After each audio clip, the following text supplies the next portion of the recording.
Como todos já sabem, né, nós vamos falar a respeito de Estevão.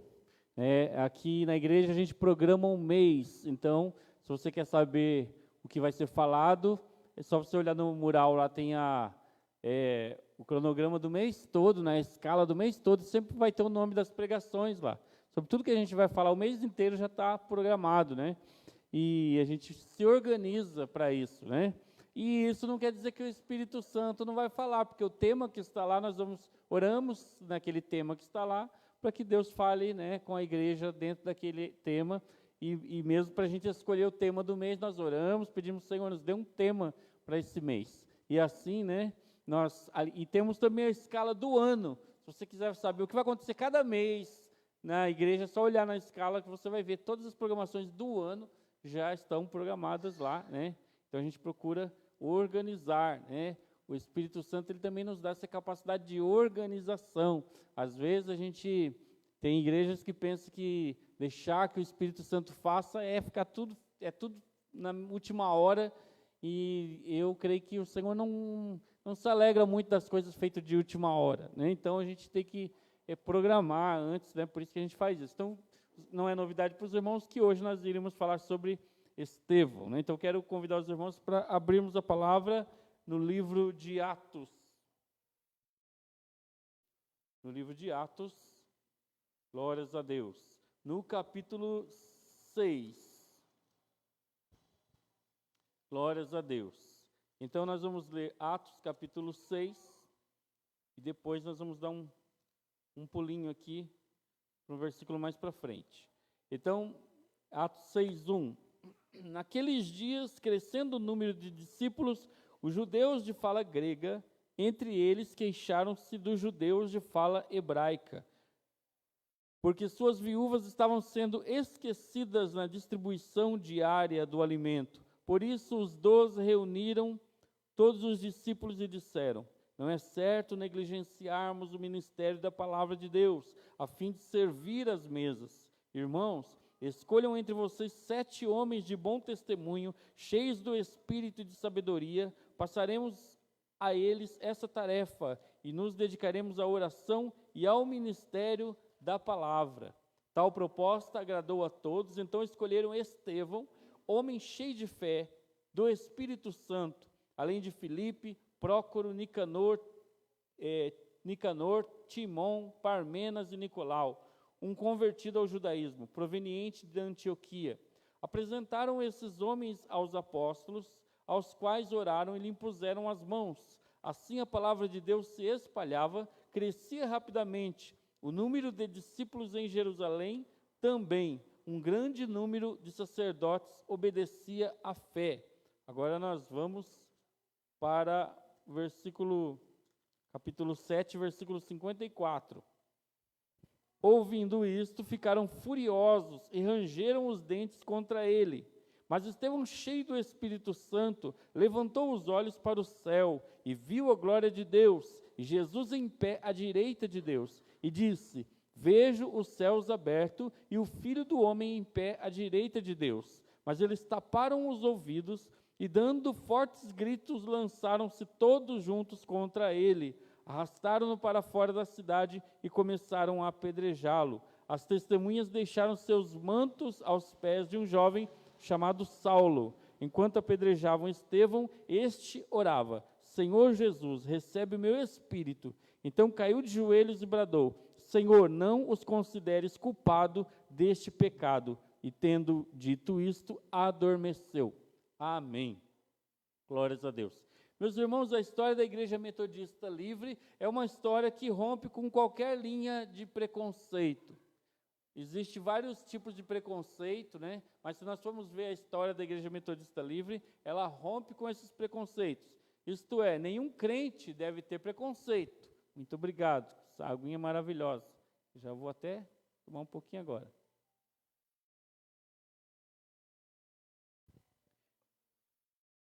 Nenhum crente deve ter preconceito, mas os membros da Metodista Livre, muito menos.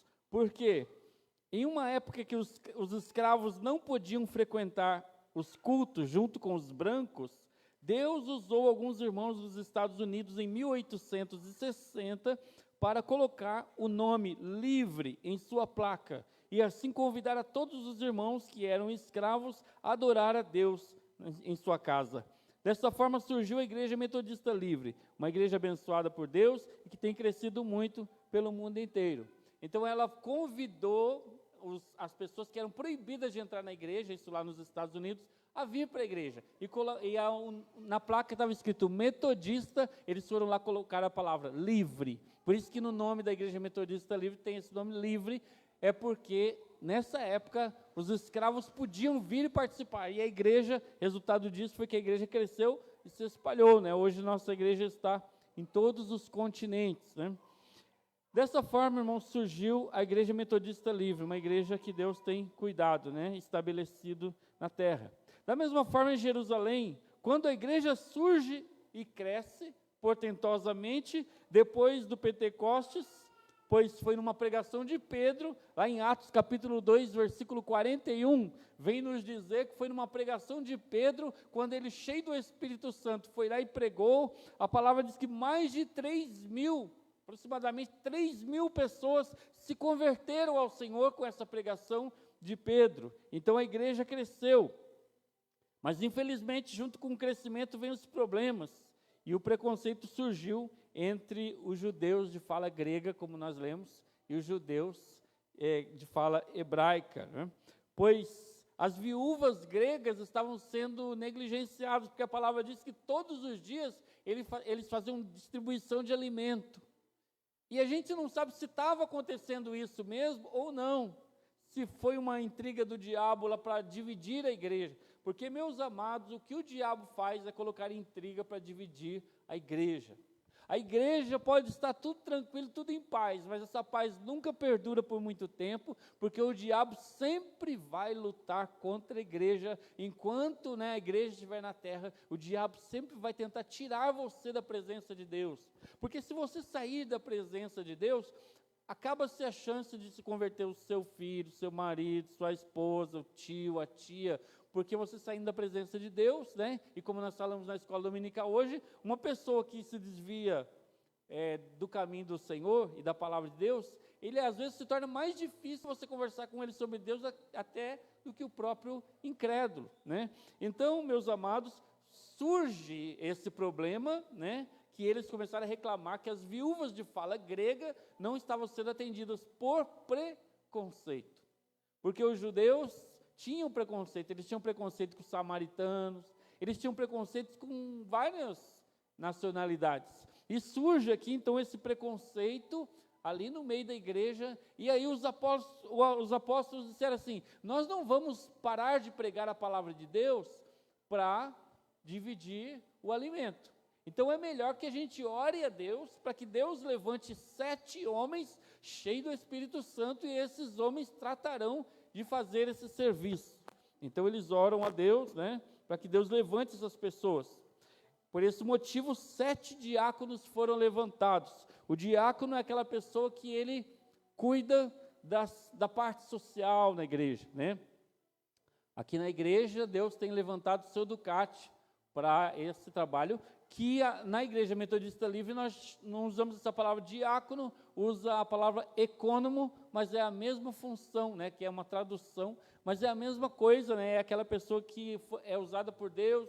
Geralmente o diácono ele deve ser uma pessoa cheia do Espírito Santo, uma pessoa que tem uma família para que ele zele pela sua família, cuide da sua família. Então, geralmente é uma pessoa da comunidade, uma pessoa que todo mundo respeita, né?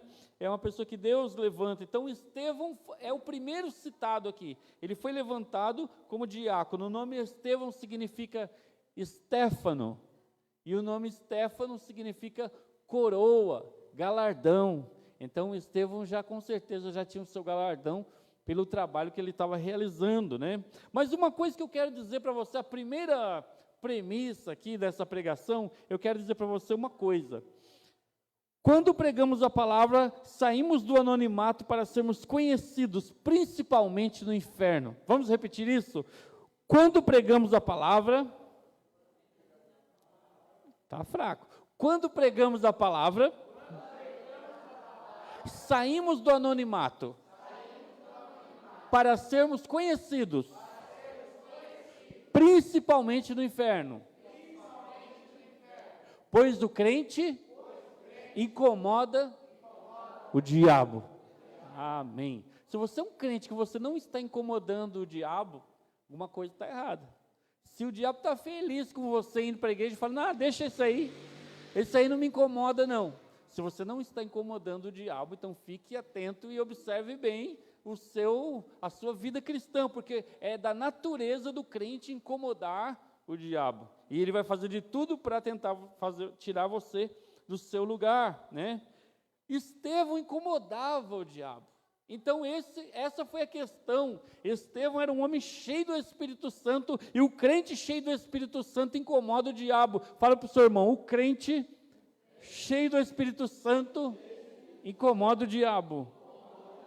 Aleluia. Esse é o motivo pelo qual você deve ser cheio do Espírito Santo, amém? Nós devemos ser cheios do Espírito Santo. Isso deveria ser uma regra para qualquer cristão, ser cheio do Espírito Santo. Aliás, foi o próprio nosso Senhor quem disse em Efésios 5,18, ele disse, não vos embriagueis com o vinho em que há contenda, mas enchei-vos do Espírito Santo. Então, é uma ordem do Senhor ser cheio do Espírito Santo. Então, Estevão incomodava o diabo, porque, ele era um homem cheio do Espírito Santo. Amém? Se você for uma pessoa cheia do Espírito Santo, você vai incomodar o diabo também. Mas compensação, Deus vai fazer grandes coisas na sua vida. Você vai ter intimidade com Deus. Quando você orar e pedir uma coisa, Deus vai abrir as portas, Deus vai mandar, ou seja, Deus vai responder a sua oração. Mas você precisa ser cheio do Espírito Santo para que Deus possa agir na sua vida. Estevão ele incomodava o diabo porque se tornou também um grande pregador que realizava milagres. A Bíblia diz que ele não apenas ficou cuidando das viúvas e da ação social, mas ele começou a ser cheio do Espírito Santo, e a pessoa, quando vai sendo cheio do Espírito Santo, ele não quer guardar só para ele aquilo que ele tem aprendido, mas ele quer dividir com muitas pessoas. Então Estevão começou a pregar a palavra, e algumas pessoas não gostaram. Os líderes religiosos judeus não gostaram de Estevão pregando todo dia a palavra, porque ele começou a incomodar, e ele começou a fazer milagres e maravilhas, prodígios na igreja. Ele começava a pregar, daqui a pouco uma pessoa que estava enferma era curado, daqui a pouco o outro que tinha um problema físico levantava do seu lugar, daqui a pouco um que era cego começava a enxergar, e isso começou a incomodar muita gente.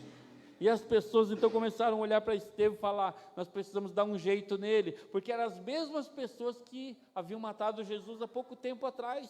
Eles disseram, da mesma forma que nós fizemos com Jesus, nós precisamos fazer com esse aí, porque senão ele vai inflamar as pessoas com esse poder que ele prega. E eles disseram, precisamos fazer alguma coisa com ele. Mas eu quero dizer para você, quanto mais oração, mais poder.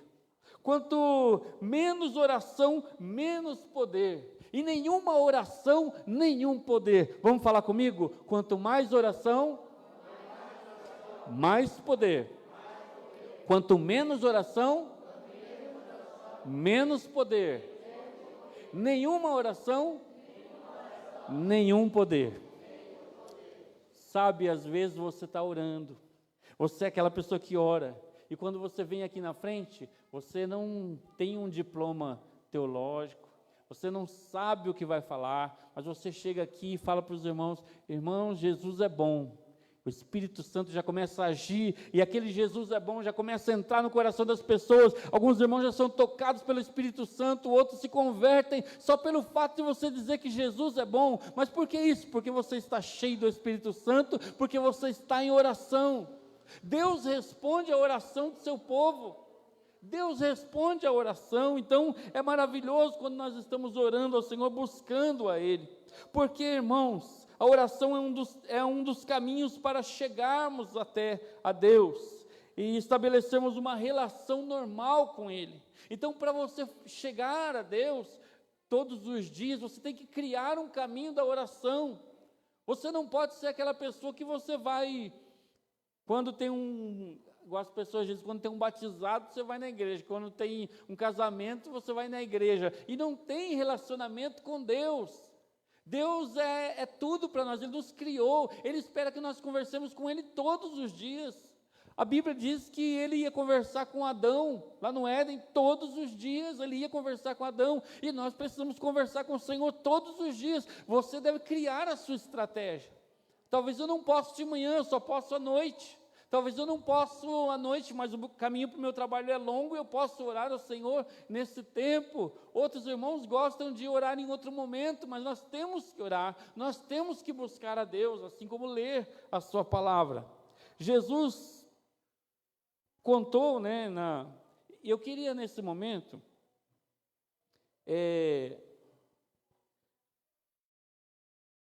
fazer eu quero desmascarar o diabo aqui hoje. Primeiro deixa eu dizer isso aqui, Jesus contou uma parábola dos 4 tipos de terra. Então Marcos capítulo 4, versículo 1 a 9, ele falou sobre os vários tipos de terra, né? Tem aquela que a semente caiu, diz que foi semeada, uma parte caiu à beira do caminho, e vieram as aves e comeram. E ele explica depois cada tipo de semente, e no versículo 15, os discípulos vão lá e falam: Senhor, na hora que Jesus falou essa parábola, eles fingiram que estavam entendendo tudo. Jesus pregando, eles, presta atenção, essa palavra que ele está falando é importante. E eles fingiram que estavam entendendo. Quando chegou em casa, eles falaram: Senhor, explica para nós o que o Senhor disse lá, porque, para dizer a verdade, não entendemos nada. Aí Jesus falou: não, vou explicar para vocês, espera aí. E começou a falar para eles, né? Ele falou assim: eles não entenderam, porque eles têm as escamas nos olhos, por isso eles não entendem a palavra de Deus, mas vocês têm que entender, eu vou explicar para vocês. E começou a falar sobre cada tipo de semente, né? E o Senhor fala então a respeito do espírito que rouba a semente que cai no coração das pessoas, né? E eu queria dizer para os irmãos, mas eu quero entrar nesse item aqui, nesse ponto da pregação, e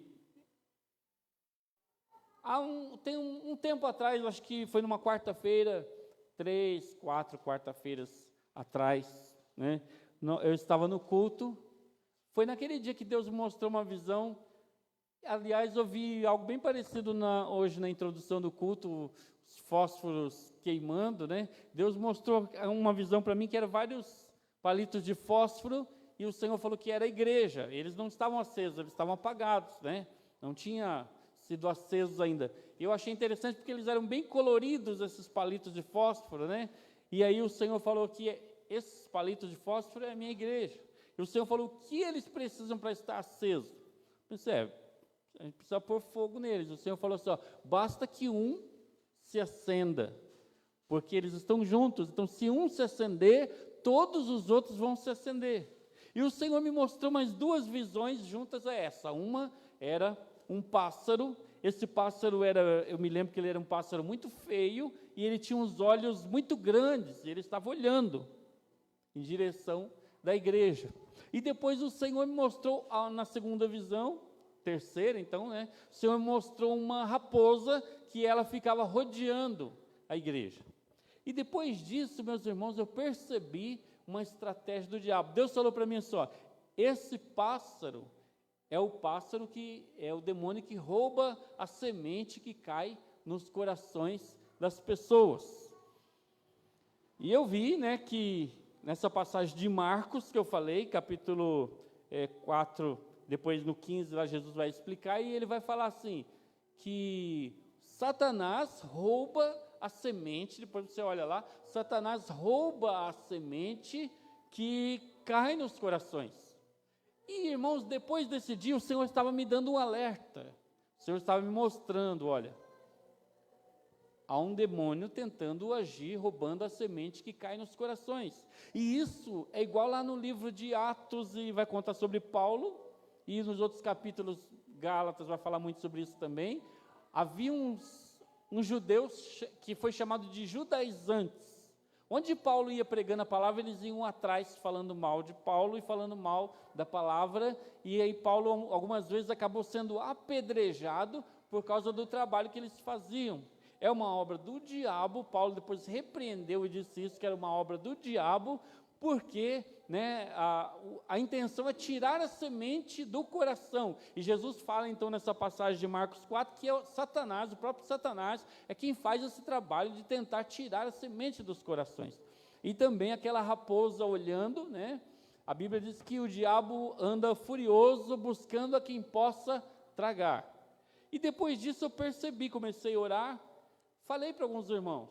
Para a igreja eu só falei aquela primeira parte, só falei para a igreja do fósforo, As outras eu falei, não vou falar não, porque vai que tem alguém que começa depois a ficar com medo, eu não vou falar não. Eu achei melhor não falar, mas depois, hoje, eu resolvi denunciar o diabo, porque eu comecei a ver as coisas que estão acontecendo na igreja. A gente tem escutado de irmãos que têm sido bombardeados por pessoas que vêm falando, tudo com a finalidade de fazer a pessoa sair da igreja. O diabo tem levantado pessoas para falar, você não pode cantar na igreja, não, você está em pecado. Outras pessoas têm falado isso, que as pessoas têm falado, você não pode tomar ceia, você não pode ser batizado, você não pode. O diabo tem levantado pessoas para falar isso. Outras vezes, seu batismo não valeu, Seu batismo não valeu. Ou para outras pessoas, aquele lá diz que é santo, aquele lá é pecador, aquele lá é isso, é aquilo. Ou então, você mexeu com uma filha do diabo, agora você vai ver que eu vou fazer na sua vida, que isso, aquilo outro. Irmãos, para que é tudo isso? Todas essas frases que as pessoas têm escutado e têm falado comigo sobre isso, só tem uma finalidade: tirar a semente que Jesus plantou no coração de cada um. O diabo não sabe com quem vai dar certo, então ele vai jogando para todo mundo, porque se der certo com algum, ele vai tirando aquela pessoa do caminho do Senhor. Então, meus amados, que nós possamos estar atentos, porque o diabo ele vai usar várias pessoas que estão ao nosso lado para tentar falar coisas para nós, para nos desviar do caminho do Senhor. Estejam atentos, porque isso tem acontecido na igreja, já várias pessoas, você vai lá na igreja, mas a igreja é isso, o pastor é isso, aquilo, ou a outra pessoa lá é isso, aquilo. Então, meus amados, essas coisas vão se levantar, mas que nós possamos estar atentos, olhando para Cristo, e quando alguém vir falar para você, não empreste seu ouvido ao diabo. O problema é esse, que muitas vezes a gente empresta o nosso ouvido ao diabo, e nós não repreendemos e deixamos a pessoa falar, e às vezes até concordamos, mas quando alguém vir falar assim, olha, eu não quero nem saber, esse assunto é melhor a gente deixar para lá, ou dependendo do que for, você já fala, repreenda em nome do Senhor Jesus, mas não deixa a pessoa prosseguir falando contra a palavra de Deus e contra o Senhor Jesus. Esses dias uma pessoa parou na porta da igreja e ainda tentou trazer doutrinas falsas, doutrinas demoníacas na porta da igreja, com membros da igreja, Então, meus amados, que nós possamos estar atentos a isso em nome do Senhor Jesus, Quando nós pregamos, causamos 2 sentimentos nos ouvintes, pois a pregação é uma via de mão dupla, ela é uma via de amor e outra via de ódio. Pastor, mas você está dizendo que quando nós pregamos, nós trazemos o ódio? Sim, eu estou dizendo isso, porque Jesus disse também que Ele não veio só trazer a paz, Ele veio trazer a espada. Como pode Jesus falar isso, que Ele veio trazer a espada? Nos nossos dias de hoje parece que está tão difícil, Qualquer coisa que você fala, as pessoas já vêm contra você, Você não pode falar nada. Se Jesus estivesse hoje falando essa frase, eu não vim trazer a paz, eu vim trazer a guerra, eu vim trazer a espada. Se Jesus dissesse isso, as pessoas falam, não, esse homem está louco, Mas a pregação é uma via de mão dupla, ela é uma via de amor, ela é uma via de ódio também. Uns vão se encher de amor por Cristo através da palavra que você pregar, outros vão te odiar através dessa mesma palavra que você está pregando. E a gente tem visto isso na igreja. Tem pessoas aqui que sentem, acho que todos, sentem a presença de Deus quando escutam a palavra, mas ao mesmo tempo depois a gente recebe pessoas uma hora está reclamando do som alto, outra hora disso, outra hora daquilo, porque a palavra está sendo pregada nesse bairro. Então, meus amados, a pregação é uma via de amor e uma via de ódio, e nós não vamos parar de pregar a palavra porque alguém está se incomodando, nós vamos continuar pregando a palavra de Deus, porque nós temos esse direito de estarmos aqui na casa do Senhor pregando essa palavra de Deus. Então, meus amados, ele resolve, vem duas acusações contra ele. Primeira acusação, blasfemar contra Deus. Os judeus se levantam e falam assim: escuta aqui, você está fazendo uma coisa muito grave, e a primeira acusação é essa: você está blasfemando contra Deus. Olha o que o diabo faz, levanta uma pessoa para vir falar em nome de Deus e dizer que ele estava blasfemando contra Deus. Segunda acusação, por dizer que Jesus iria destruir o templo e mudar as tradições de Moisés. Disseram para ele: você está pregando que Jesus vai destruir o templo? E eles adoravam o templo. Eles eram adeptos daquela doutrina romana que dizia: Deus, a divindade, mora dentro do seu templo. Então eles falavam assim: Jeová mora dentro do templo, então se nós adorarmos esse templo, nós estamos adorando a Jeová, e eles criam nisso. E aí eles vieram com essa para cima de Estevão, e disseram: você falou que Jesus vai destruir o templo. E no contra-ataque, Estevão não perde tempo com essas acusações, mas ele vai logo acusando também, porque ele estava falando em nome de Jesus. No primeiro ataque que ele usa, ele fala assim: olha, vocês, os próprios judeus, receberam a lei da mão de Deus e não obedeceram essa própria lei, então vocês são culpados, portanto são culpados de falar contra Moisés. Vocês mesmos são culpados porque vocês têm a lei e vocês não obedecem a lei. E no segundo argumento dele, ele fala assim: o Altíssimo não habita em templos feitos por mãos humanas, e ele passa a explicar isso através da história de Abraão. Ele vai contar sobre a história de Moisés, ele vai falar bastante, nós até pulamos, porque ele vai explicar com muita eloquência, ele vai fazer um apanhado geral na história dos judeus, e ele vai terminar dizendo assim: vocês são culpados de Jesus ter sido morto, vocês que fizeram isso. E ele então acusa aqueles homens, mostrando para eles que eles são culpados da morte de Jesus. E aí nós vamos pular toda essa parte, porque depois os irmãos podem ler. Ele faz uma história, ele conta uma história muito longa, a respeito de Abraão, de Moisés. E eu vou aqui para o nosso terceiro ponto.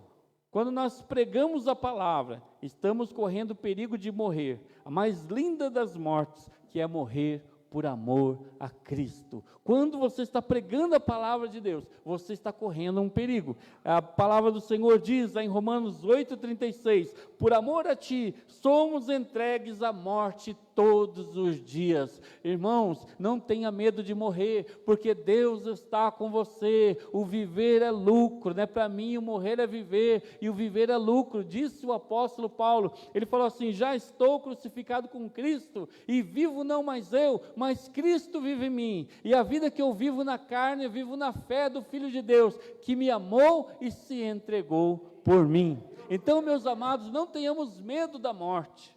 Se você está sendo caluniado, se estão falando contra você, porque você serve a Deus, continue firme na sua posição, não desista de servir a Deus, de adorar ao Senhor. Então, meus amados, Jesus disse assim: quem quiser, pois, salvar a sua vida, perdê-la-á, mas quem perder a sua vida por minha causa e pelo Evangelho, salvá-la-á, que está em Marcos capítulo 8, versículo 35. Então as pessoas que perderam a sua vida por amor a Cristo, estão ganhando.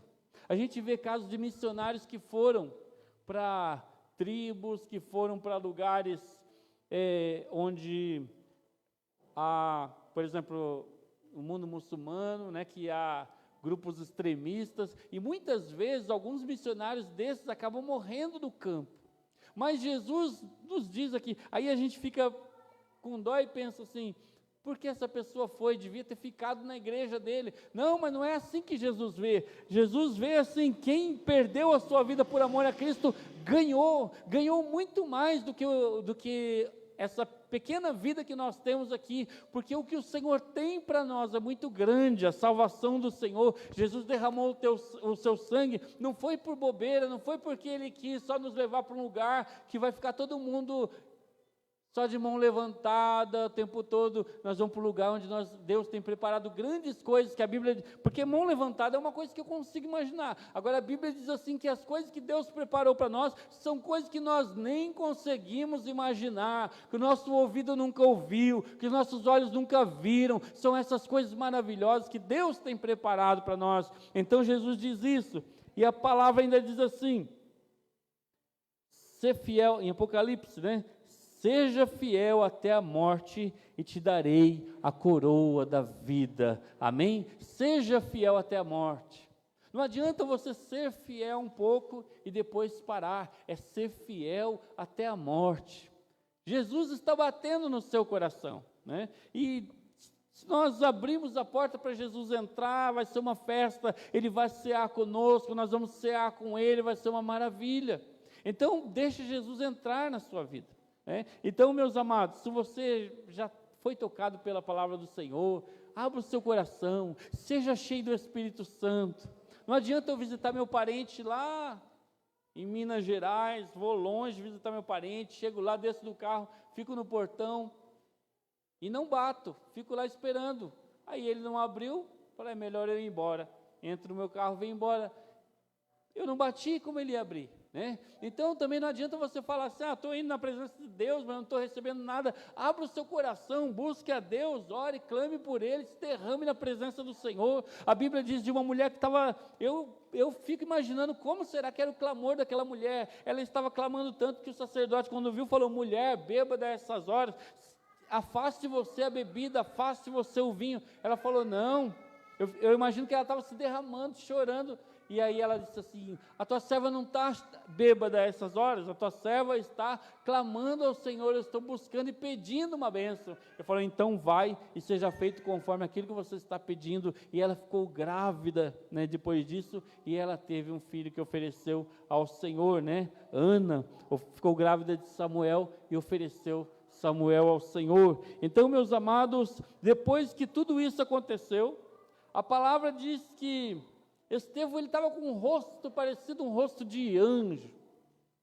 Como será um rosto de anjo? Eu passei a tarde toda pensando, como será que era o rosto de Estevão, que diz que as pessoas do Sinédrio começaram a olhar para ele e ver um rosto de anjo. O que você imagina quando diz a palavra, ele estava com um rosto de anjo? O que você pensa? Eu acho que ele estava calmo, sereno, tranquilo, em paz, transmitindo a paz do Senhor, embora todas as acusações sendo feitas contra ele, ele não estava com medo, ele estava em paz, estava tranquilo. E a palavra do Senhor diz que eles começaram a ficar nervosos com ele, começaram a odiar, assim como as pessoas vão odiar você também.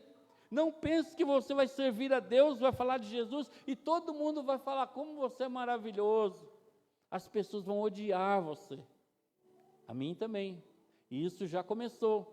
Eu ouvi ontem aí a minha esposa estava ouvindo lá e me falou de um filósofo, não vou falar o nome, Só sei que o sobrenome dele começa com Car, termina com Nau. Karnal, sobrenome dele. Ele falou assim, expulsar demônio devia da cadeia. Ele falou, expulsar demônio devia da cadeia, porque espiritismo é uma religião, como você está expulsando o espírito. Então devia ser preso quem expulsa o demônio. Olha onde nós estamos chegando, olha como a igreja já está sendo perseguida, a perseguição já começou e nós não estamos percebendo. Então, esses conceitos que eles vão começar a lançar na sociedade, e esse mesmo filósofo que falou isso, há pouco tempo atrás, ele assumiu um relacionamento com outro rapazinho que é até autista, adolescente quase, ele sendo um homem já de mais idade, assumiu um relacionamento com um rapazinho que tem autismo, E são esse tipo de pessoas que vão tentar ensinar coisas para nós, que vão dizer como que a igreja tem que fazer. Daqui a pouco você vai ser preso, por quê? Porque você orou e expulsou um demônio. Aí os irmãos que são espíritas vão condenar você, e o juiz, que também vai estar nessa mesma onda, o juiz vai acatar e vai condenar você, e você vai ser preso. Aí você fala assim, mas então como vai ser? Vai ser o que a Bíblia diz, que por causa da palavra, muitos seriam presos e lançados no cárcere. Mas nós temos que estar firmes, não saia da sua posição por nada, fique firme diante de Deus. E se nós formos aquele cristão que tudo nós passamos o pano, tudo nós falamos, não foi isso que eu quis dizer, não, eu mudo minha opinião, então, como você vai chegar diante do Senhor e falar, se você chegar, se eu chegar, né, agindo assim, como que nós vamos falar, Senhor, é que eu achei que eu devia mudar a opinião, mas o Senhor fala assim, mas a minha palavra diz o quê? Porque você mudou sua opinião, a minha palavra está dizendo o quê? Então, meus amados, é hora de nós ficarmos firmes e é hora de nós conhecermos a palavra também. Porque se nós não conhecermos a palavra, como nós vamos defender alguma coisa se nem nós sabemos o que a palavra diz, né? Então, eles começaram a ranger os dentes, diz o versículo 54. Mas Estevão estava cheio do Espírito Santo, e diz a palavra que ele olhou para os céus. Irmãos, na hora da dificuldade, nós temos que olhar para os céus. Há tantos lados para nós olharmos, mas você deve olhar para os céus. Felizes são as pessoas que, quando estão sendo vítimas do ódio de alguém, não revidam, mas levantam os seus olhos para os céus, pois é de lá que vem o nosso socorro. Diz a palavra do Senhor no Salmo 121, o nosso socorro vem do Senhor que fez os céus e a terra. Então, quando você estiver sendo perseguido, não fale, eu vou me desviar do caminho do Senhor porque estou sendo perseguido, ou eu não vou mais na igreja então porque eu estou sendo perseguido. Pelo contrário, agora que eu vou pegar firme, agora que eu vou olhar para o Senhor, agora que eu vou olhar para os montes, porque é lá que está o meu socorro, é no Senhor que fez os céus e a terra. Acima dos montes está o nosso Deus Todo-Poderoso, o Senhor que criou todas as coisas. E ele então olhou para os céus. E olhando para os céus, ele viu algumas coisas. A primeira coisa que ele viu foi a glória de Deus. Versículo 55 diz que ele viu a glória de Deus. Será que você tem olhado para o céu na hora da sua tribulação? E será que você tem visto a glória de Deus? Irmãos, maravilha é quando a gente está passando por luta e a gente vai orar e o Senhor nos visita com a sua presença. Não precisa ser, às vezes, no meio da igreja, não. Foi dito ontem, é no seu quarto mesmo, você entra no seu quarto, fecha a porta, como Jesus disse, né? Entra no seu quarto, fecha a sua porta, busca a Deus, e ali Deus derrama a sua glória sobre a sua vida, e você sai dali renovado, e você sai dali já com uma estratégia do que você deve fazer, o Senhor já fala no seu coração, o Senhor já traz para você revelações do que você deve fazer, você lê a palavra, o Senhor fala com você através da palavra, Ele te consola, porque Ele é o Espírito Consolador. Ele viu a glória de Deus. Segundo, ainda no versículo 55 diz, ele viu Jesus em pé. Irmãos, o tempo todo na Bíblia, é a primeira vez que fala que Jesus estava em pé. O tempo todo na Bíblia, quando Jesus já está com Deus, fala assim, Jesus assentado à direita do Pai. Esse é o único texto que fala que Jesus estava em pé. Por que Jesus estava em pé? Porque Jesus se levanta quando vai receber uma pessoa que lutou aqui e venceu, até o Senhor Jesus se levanta para receber você na glória, e também nos mostra, que nos dá uma ideia da vinda de Jesus. Estevão não viu de outra forma essa vinda de Jesus, mas ele viu Jesus ficando de pé para recebê-lo. Então, meus amados, quando você sair dessa terra, você vai lutar aqui, se por acaso alguma coisa lhe acontecer, não tenha medo, porque Jesus vai estar de pé, esperando por você, para você receber o seu galardão. A multidão se enfureceu, tapou os ouvidos, o arrastou para fora da cidade e o apedrejou. Eles fizeram uma coisa que era até proibido, porque para uma pessoa ser morta dessa forma, eles não podiam fazer isso. A sentença tinha que vir no governador romano, como foi com Jesus. Pilatos teve que falar primeiro, mas eles estavam tão enfurecidos, que eles não obedeceram essas regras, não quiseram saber de nada, pegaram Estevão, e diz a tradição que talvez eles tenham jogado Estevão pelo precipício. E depois que ele caiu, de uma certa altura, eles começaram a jogar pedras por cima dele. Por quê?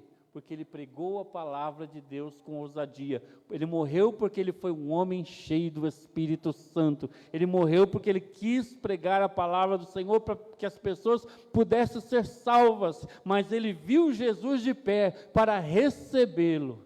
E aquele ato também, os advogados ficavam de pé para condenar. Então também tem uma ideia de que naquele julgamento, eles vieram acusar Estevão, e Estevão acusou a eles, e Jesus ficou de pé para condená-los. Mas Estevão, mesmo naquela hora, ele faz uma oração. E a oração de Estevão, ele fala, Senhor, ele orou e disse, Senhor, não os considere culpados. Ele amou até o fim, mesmo naquela situação que ele estava morrendo, sendo apedrejado, ele disse, Senhor, não os considere culpados. Eu quero encerrar dizendo para você, uma pessoa cheia do Espírito Santo faz coisas gloriosas para Deus. A gente, quando está cheio do Espírito Santo, a gente não fica vivendo nessa mesma vidinha que a gente tem, mas a gente começa a fazer coisas gloriosas para Deus. Pergunte para o Senhor que coisas gloriosas você pode fazer para Ele. Seja cheio do Espírito Santo. A carreira de Estevão foi de um ministério de ascensão. Ele começou recebendo Jesus, depois disso, porque ele era grego, né? Não sei se eu falei no começo, ele era grego, então por isso ele foi ser um diácono grego, né, escolhido só os gregos, e ele começou recebendo Jesus, depois foi levantado como diácono, depois, por estar cheio do Espírito Santo e da graça de Deus, começou a pregar a palavra com autoridade e a realizar milagres, e ao morrer, viu os céus abertos e viu Jesus de pé. Então, meus amados, será que não é tempo de nós também sermos cheios do Espírito Santo? Esses dias eu vi uma postagem de alguém, até compartilhei. Alguém disse assim, a geração Z, né, essa geração mais atual, tá certo? Geração Z está recebendo um avivamento, né, naquele avivamento que houve lá nos Estados Unidos, alguém disse assim, começou pela geração Z, mas Deus quer que abranja para toda a sua igreja. E a gente critica tanto a geração Z, porque esses jovens dessa geração fazem isso, fazem aquilo outro, e fazem mesmo, né? Mas assim, o Senhor pega aquela parte que a gente está considerando que é mais fraca, a gente fala assim, eles aí não buscam a Deus, não oram, aí Deus começa um avivamento no meio deles, que é para a gente ver, que Deus pode fazer grandes coisas no coração daqueles que querem. Eu vi uma foto de as pessoas, um vídeo, não sei, lá mesmo naquela universidade, quando eles saíram dali, eles têm uma espécie de um chafariz, e eles foram lá e realizaram o batismo de muita gente sendo batizada dentro do próprio chafariz da universidade, porque eles saíram dali, aceitaram o Senhor Jesus, já foram logo ser batizados, e é aquilo que nós falamos, né? Você creu, você já pode ser batizado. Eles saíram dali, já foram lá, já fizeram aquele batismo maravilhoso. Então, meus amados, é tempo de nós sermos cheios do Espírito Santo, e o Espírito Santo muda a vida. A pessoa não pode falar que é cheia do Espírito Santo e continua fazendo as mesmas coisas. Se você é cheio do Espírito Santo, a sua vida precisa mudar, a sua vida precisa ser transformada pelo Senhor. Deus quer transformar você, para que aquele que pecava não peque mais, aquele que fazia errado não faça mais. Mude a sua conduta, mude a sua vida, para que as pessoas possam olhar para você e ver Jesus na sua vida. Amém? Curva a sua cabeça, nós vamos orar. Senhor Deus, eterno Pai, nós queremos orar, Senhor, nesse momento. Ó Deus querido, em nome do Senhor Jesus, Pai, a Tua palavra diz, Pai, que Estevão, Senhor, era cheio do Espírito Santo, Que a tua igreja também possa ser cheia do Espírito Santo, Senhor. Ó Deus, em nome do Senhor, nós te pedimos, Senhor, ó Pai Santo, que haja transformação nessa igreja. Meu Pai, o diabo está furioso contra essa igreja, isso significa que essa igreja é uma árvore, Senhor, que está dando fruto. Meu Pai, continua abençoando para que nós possamos dar mais frutos. E agora, quando nós vamos começar a casa de paz, que o Senhor possa, meu Pai, preparar os lares, abrir os lares, Senhor, que as pessoas, quando ouvirem falar da casa de paz, Senhor, sintam alegria em abrir a porta do seu lar para que o culto possa acontecer, o louvor e a adoração possa acontecer. Ó Deus, em nome do Senhor nós oramos, Pai, e te pedimos, Senhor, transforme as nossas vidas, Senhor. Ó Senhor, meu Pai, em nome do Senhor Jesus, Pai, em nome de Jesus. Amém. Amém. Glórias a Deus.